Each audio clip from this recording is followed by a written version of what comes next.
Good afternoon, everyone. As Sarah said, my name is Kathy Ligori. I'm the geriatric social worker here at St. Barnabas. The next slide you're going to see is going to introduce you also to our nurse practitioner. There's two names on this presentation. Cheryl is one of our nurse practitioners that I've done this presentation with in the past, but I've done it by myself as well. So I will present, her portion and focus, the majority of the talk on my portion. Okay, Sarah. Okay. Flattening the curve. I am sure that these are words that you guys are probably tired of hearing. So every time you turn on the news and there's any update on the pandemic, this is what you hear. But it is important because, as you can see, without measures to slow the progression of infection, the peak really went past that curve. And with measures to slow it, it's gone down. New Jersey and New York are two prime examples. We've done phenomenally well of putting into place, very simple things: wearing masks, social distancing, washing hands. And obviously, we closed down a lot, too, for the initial outbreak and some months thereafter, but it's been working. Next slide, please. Here we are, New Jersey statewide before social distancing and after. It's really going to be a challenge now with the states opening, and as you can see, some of the states are surging in cases again. But I really believe that's because they did not do it methodically. They did not do it the way the healthcare professionals, researchers, and epidemiologists suggested. They just kind of opened. But in New York and New Jersey, we have two governors that were very much invested in doing it in the right way, slowly, with great thought, and according to what the medical community told them it was best to do. So, okay, you can go to the next one, Sarah. This is kind of a busy screen, but it just gives an idea as to how infectious certain viruses have been. What they're really discovering now is that proximity to other people, if you're indoors, and if you spend a considerable amount of time with someone who's infected, and you don't have a mask and you're not social distancing, that is the situation within which that you're more susceptible to infection. Okay, you can go on, Sarah. These are the number of cases in New Jersey. Total, this data is of yesterday, I believe, 169,734. It's a lot of people. And, most disconcerting is the number of deaths, 12,949. I tried to find out the recovered data, but I think sometimes they're not always quick to put that out because they look at it differently, so the numbers may not always be exact. But in terms of the number of cases in the U.S., 2.39 million, deaths 123,000, recovered 740,000. And globally, 9.24 million cases, 477,000 deaths, recovered 4.61 million. And that's something to really focus on and pay attention to, because people are recovering from this illness. And I know they've said, if you're over age 65 and if you have pre-existing conditions, that you're more susceptible. But let me tell you, there have been plenty of older adults that we either know personally through our practice here or that we've seen on the news that have recovered and are doing fine. So it doesn't mean if you're older and you happen to get this that, it's a death sentence. By no means, no means. I remember there was on the news a 100-and-something-year-old woman who had the Spanish flu in 1918, which was a pandemic, and now had the coronavirus in 2020, and she survived both. So you can go to the next slide, Sarah. The cost of COVID-19, obviously, big time physical. You guys have all heard about the people in the hospital and everything that they went through. But what I'm noticing now, not only in New Jersey are our hospitalizations way down, and you don't hear as many people on ventilators or in ICU. I think what's happened is the medical community, because they've now had time to study and learn and see what worked with patients and see what didn't work, they are more focused on things that can help. I mean, one of the big things is using the plasma from people who have had the virus and now have built up all these antibodies in their blood. And when they take that and inject it into very ill people with COVID-19, that has seemed to help them tremendously. They're also using the antiviral drug, remdesivir. I'm sorry, I always mispronounce that. And that seems to be helping people. They've basically abandoned, I forgot the name of the other one, that our president touted as being the next great miracle cure, which it has proven not to be. Emotionally, yeah, we're going to talk about that. Financial, I'm not really going to get into that. I mean, obviously, a lot of people have lost their jobs. A lot of people are on unemployment. Thankfully, the economy is opening up somewhat to allow people to work again. I think the way we see people working and in the industries in which they work, I think that's going to change. I think there's going to be a group of people that continue working from home even when the pandemic dies out. And there are certain industries that are going to go away and not going to come back. I think it's going to change the landscape of our country, I really do. All right, let's go to the next slide. Okay, physical and emotional well-being. Okay, obviously, simple things like healthy diet, keep moving, exercise, take supplements if needed. You know, try and stay as healthy as possible, and know when to ask for help, both for your medical physical health and your emotional health. Okay, next slide. All right, emotional well-being. I know this has been a trying time for everyone. A lot of people have been isolated, especially older adults.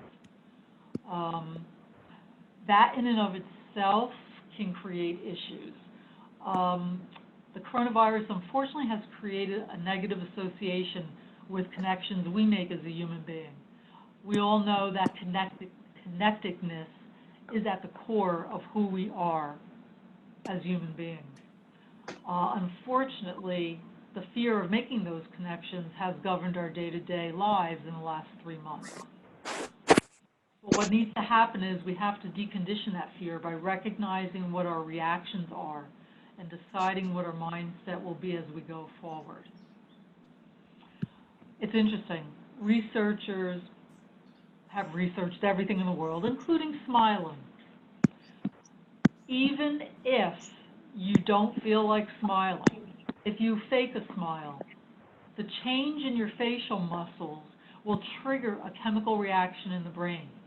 And what that does, it releases neurotransmitters, and those neurotransmitters are linked to happiness and stress reduction, which creates a better mood. So, they show that everyday positive emotions could produce a series of positive psychological processes. So even if you are not in the mood to smile, if you just smile even without humor or feeling happy or good about anything, just that physical action, and look, Sarah's doing it, that physical action is going to cause your brain to release chemicals that reduce stress and improve your mood. So that's a very simple way of combating. And you know what? Once your body reacts to that, then all of a sudden you start feeling a little better. People always say, oh, I'm going to do this and do this when I start feeling better. No, no, no, no. You do this and do that, and then you start feeling better. So action, involvement, participation, smiling, exercise, even if you can only do chair exercise, or take a little walk around your apartment if you can't get outside. If you can get outside, whatever participant talked about the birds, you have the right idea. Immersing yourself outside, especially on beautiful days like this. Wear your mask. If you're walking, don't worry. If you pass somebody, you cannot catch the virus from them.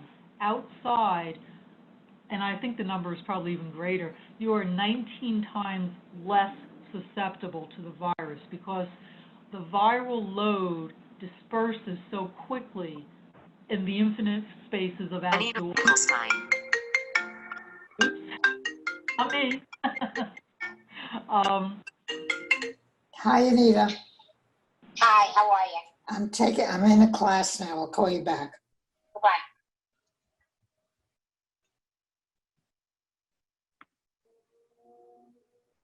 I think they're done. Can you hear me, Sarah? Yes. Okay. I was talking about being outdoors.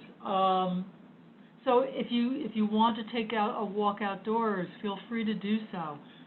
Like I said, it is 19 times less. So you are less susceptible being outside than inside. Wear your mask. If somebody that you know approaches you, talk to them, but say, "Oh, do you mind if we keep our distance, the 6-foot social distancing?" I mean, if you want to wear gloves, you can. The caveat with gloves is once you touch stuff, then whatever you touched, you transfer elsewhere. So if you do want to wear gloves, all well and good, either disinfect them or take them off, wash your hands. There's nothing better than washing your hands. Our CEO has always been a big proponent of hand sanitizer, even before COVID. He always carried a little bottle with him. So if you touch something, have that ready and just do your hands. But yeah, going outside is a big boost to your emotional health, to your physical health. There is something that I had read about that I didn't know until recently, and it was actually introduced to me by my dog's veterinarian tech. She's very much into holistic medicine and different types of supplements, herbs, et cetera, and she mentioned something called forest bathing. And what that is, it was developed in Japan, and all it is that a trained guide brings you into the forest, and while you're surrounded by nature, you're actually meditating, doing relaxation exercises, different things like that. You don't have to immerse yourself in a forest to get the benefits of being outdoors. So if you take a walk, notice the birds singing and the sun streaming through the trees and the shade and how cool that is with the nice breeze, and then going back into the sun and feel how good that is on your skin. That's the kind of forest bathing we can do. I mean, hey, if you're an avid hiker or something, be my guest. And reportedly even pets have positive outcomes with that. If you want to look it up, Google it. It's very interesting. But in any case, if you're able to get outside, do that. If you can't walk or walk only short distances, take a chair and sit outside. If you have a deck, a patio, whatever. One of our patients who lives in a complex, she and some other residents, they go out in the driveway, and they have a little area where they put their chairs, socially distanced, and they visit. So I think that being summer really gives us an advantage. It's not winter yet where we have to be cooped up. We had enough being cooped up in the house. Another thing I want to talk about is resiliency. What is resilience? Everyone, and I know all of you have had traumatic events in your life, whether it was your own illness, the illness of somebody that you love, societal catastrophes that happen. Most of us lived on the East Coast when 9/11 happened. So each change affects people differently. Strong emotions, uncertainty, and that's one of the things too, uncertainty. I think besides isolation, uncertainty during this pandemic is really the crux of what makes us so anxious and so scared and so reluctant to do anything, and some people not wanting to get out of bed because what's the point? So uncertainty really elicits these extreme emotions. Everyone wants to be in control. We need to have some semblance of control in order to think that our lives have meaning, our lives have order. We like structure. We like schedules. We like knowing what we're going to do the next day when we wake up. And without that, there's just kind of this free-floating anxiety that develops.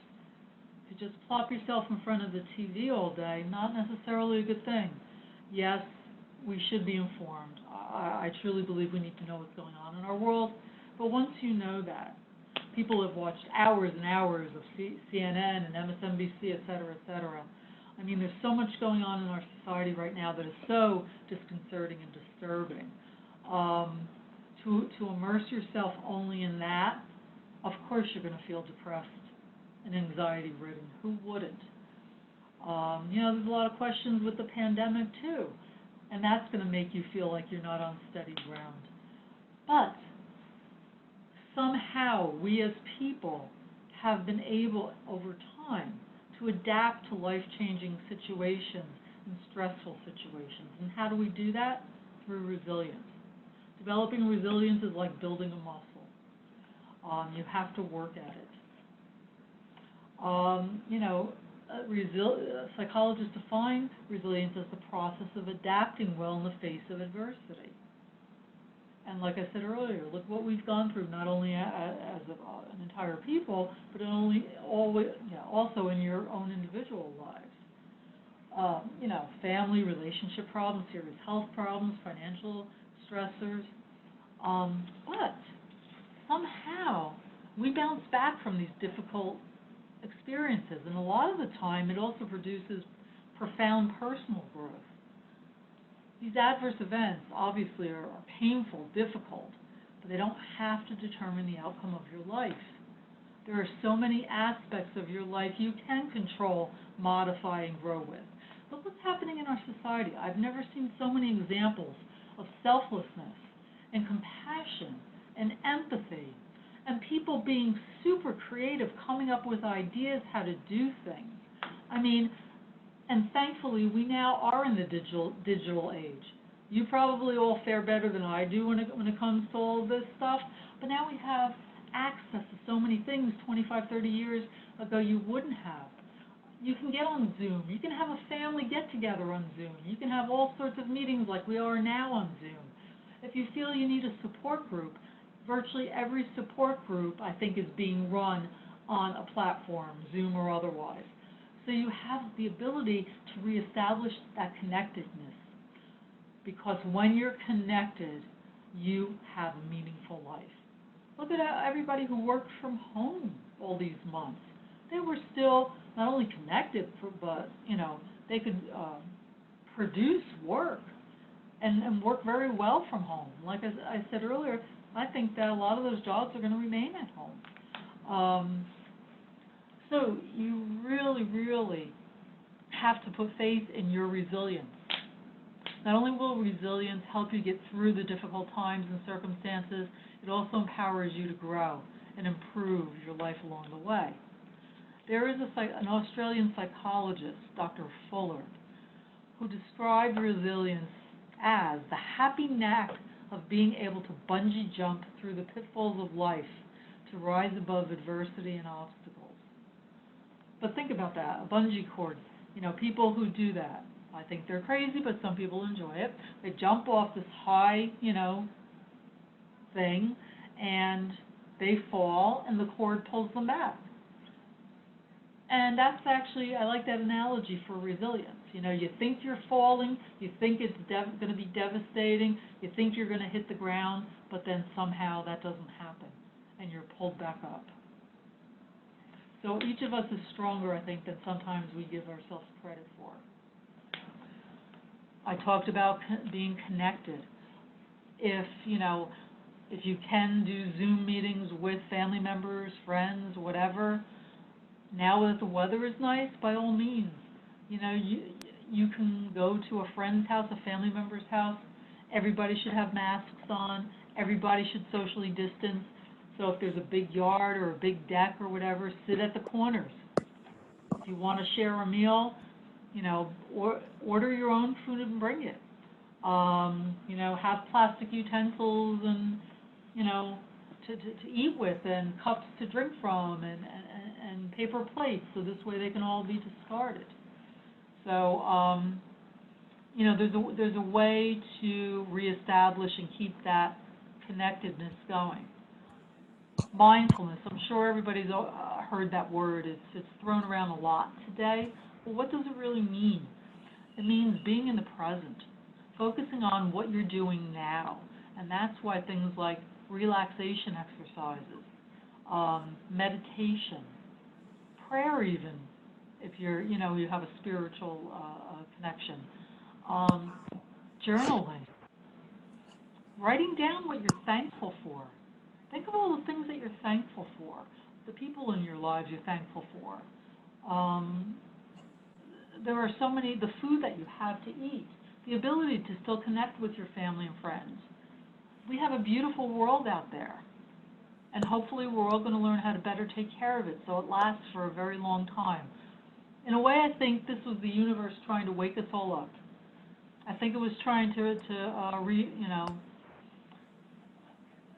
just put us back in a place where we're really thinking about what we're doing and what's important and who is important. I know people that have reconnected with friends they haven't talked to in 20 years. You know, the entire planet with global warming, et cetera, you know, things are happening to our world. We didn't drive for 3 months. Oh my God, there was so much less pollution. And in China, when they shut the economy down, they could actually see. There was no fog and smog for the first time in like years. Venice, for the first time, you know, in their canals, they could see the fish because the water got clearer. So the universe is trying to correct itself. It's trying to give us a message. It's given us wonderful things, but we've got to work on it and we've got to protect it.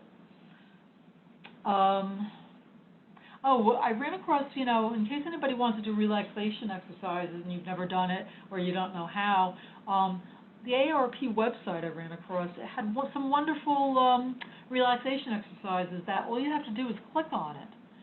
So if you go to AARP relaxation exercises, I think there was like at least a half a dozen of them, and all you have to do is like double click on it, it opens and it guides you, so you don't even have to do it yourself. You just sit in a comfortable position. There were ones that were just like a couple of minutes long, and then there were others that were like maybe 20 minutes long. So you can really decide what, you know, you want to do. But they're very helpful. I did them myself. I mean, you know, I've done relaxation exercises and meditation throughout my life, but I figured let me try them and see, and they were very similar to the stuff I do. So I think they were very good. Check it out. Wellness and self-care. Self-care is another phrase you hear a lot of, but it is so important to take care of yourself. And taking care of yourself means eating right. I know a lot of people during this pandemic, you know, you want to self-soothe, and what do? Eat lots of sweets and a lot of things that you may not normally eat as much of. And that's okay to do that on occasion. It's okay to enjoy that. I mean, it makes us feel good to eat and drink things that we really like. That may not necessarily be the best nutritiously for us, but that's okay. And that's the other thing, too. Everybody needs to learn to give themselves permission. You know, this has been a tough time for everyone. Don't judge yourself. Okay, so today you ate junk all day. Okay, give yourself permission to have done it.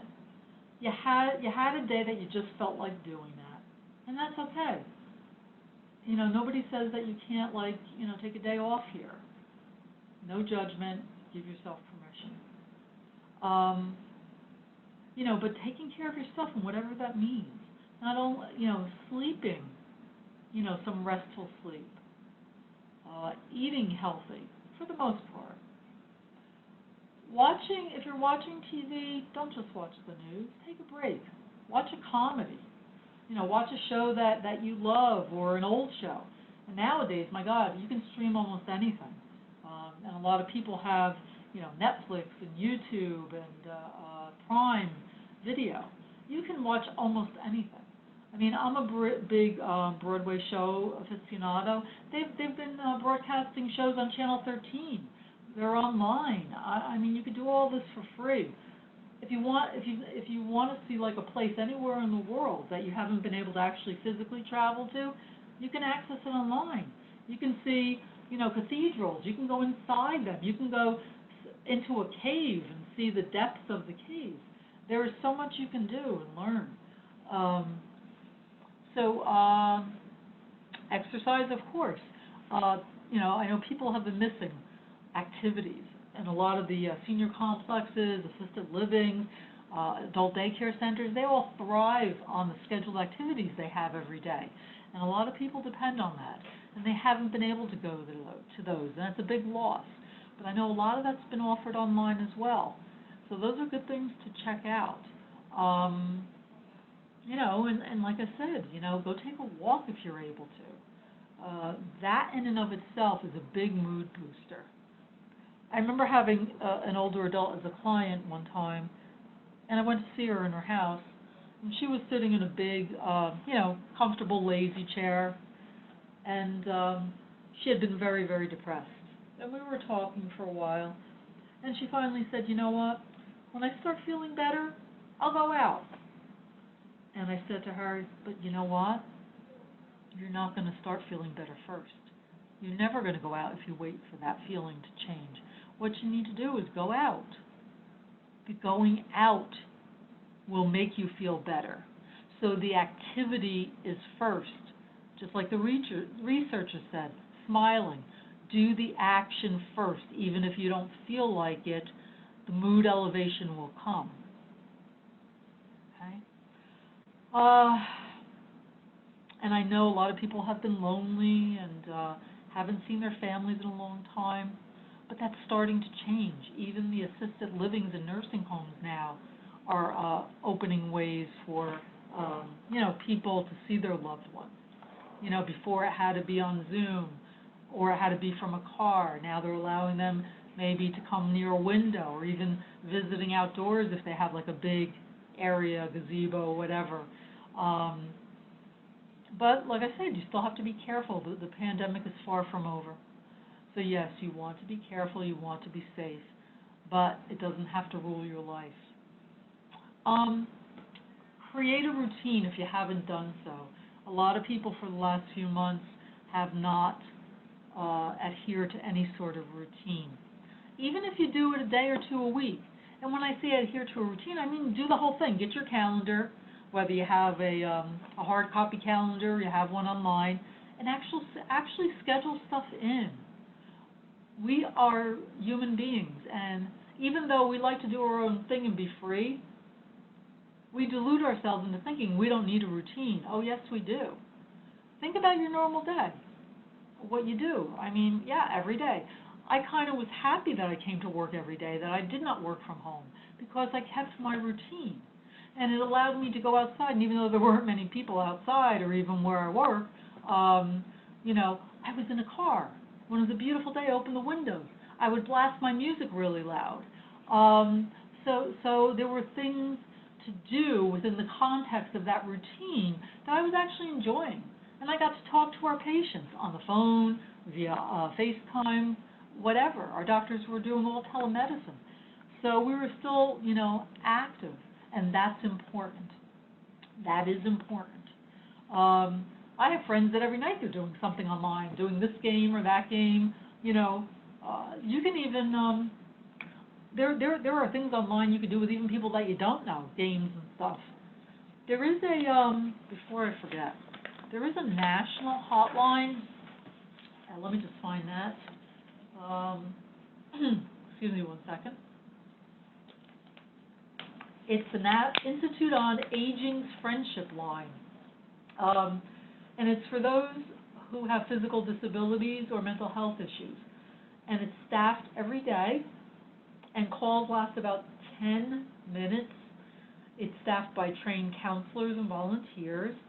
They're open 7 days a week, and you can call every day if you want. So I'm going to give you guys that number. If you can't take it down, ask Sarah, and I can certainly give it to her to distribute. It's 1-800-971-0016.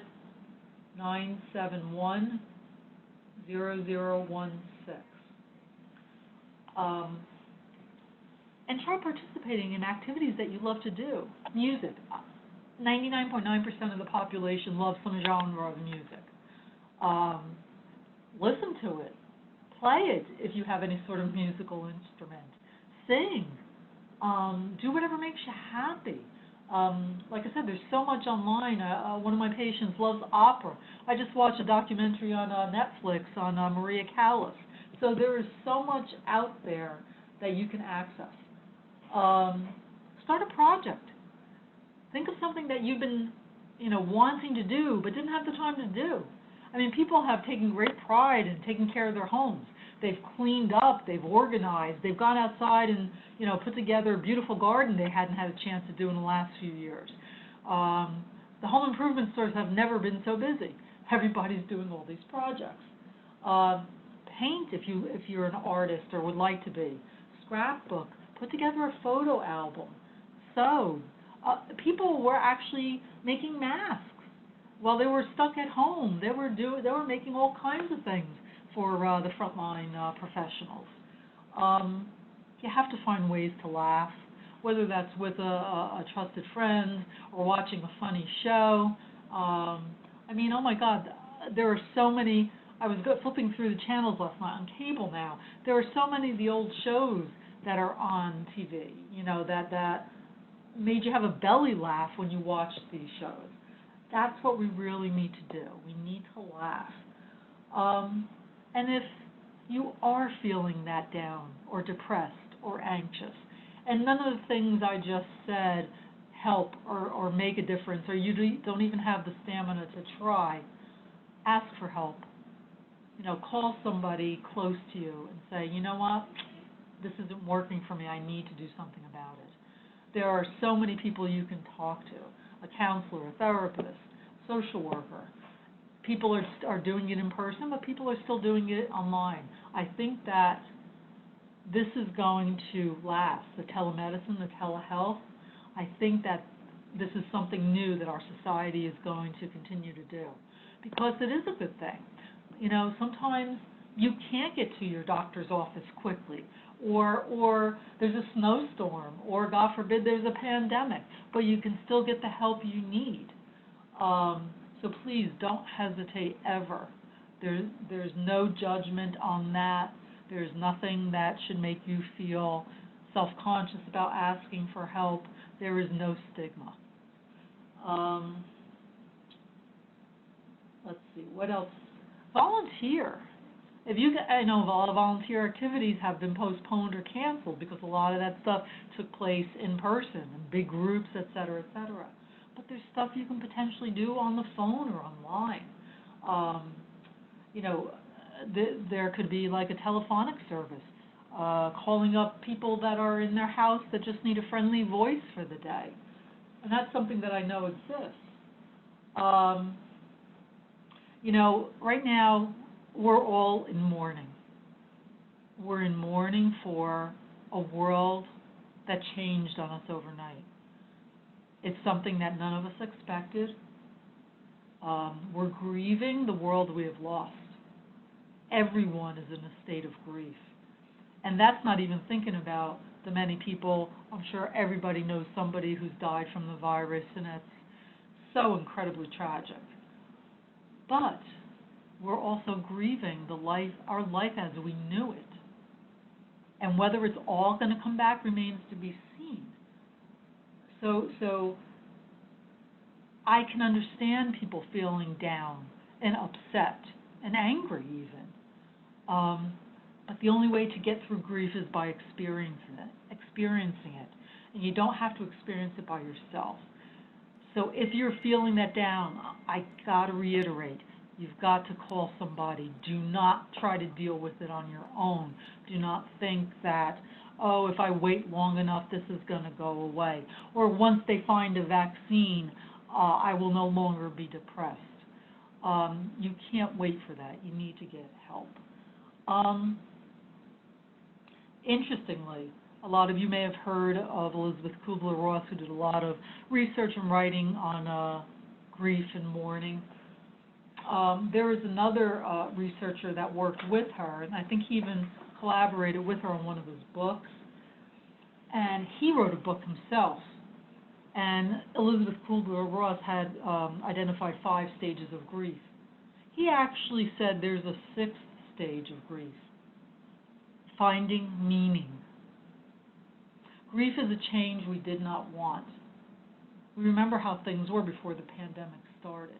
But stay in the present moment. All of us here today on this presentation, we're all here and we're all safe right now. And what do we have control of? We have control of a lot of things. To prevent us from getting sick, we can wash our hands, we can wear a mask, we can practice social distancing. Some of us thought that buying loads of toilet paper and hoarding it was a means of control. I don't necessarily think that was a great means of control, but that's why people bought toilet paper, because they were looking for some semblance of normalcy and control, and that was something that they could do. It was available to them, and they did it. And guess what? The first time when I saw Stop and Shop have Bounty paper towels back, I rejoiced, and my husband and I went and bought them. So, but how, in all earnestness, though, how can we make meaning out of all of this? And like I said earlier, we've seen so many people be so creative and come up with things that have just been, that we wouldn't have imagined before. So be creative, think of how you can make meaning in your life, and we'll all get through this together. Thank you guys for listening. Oh, you can put the last slide up, Sarah.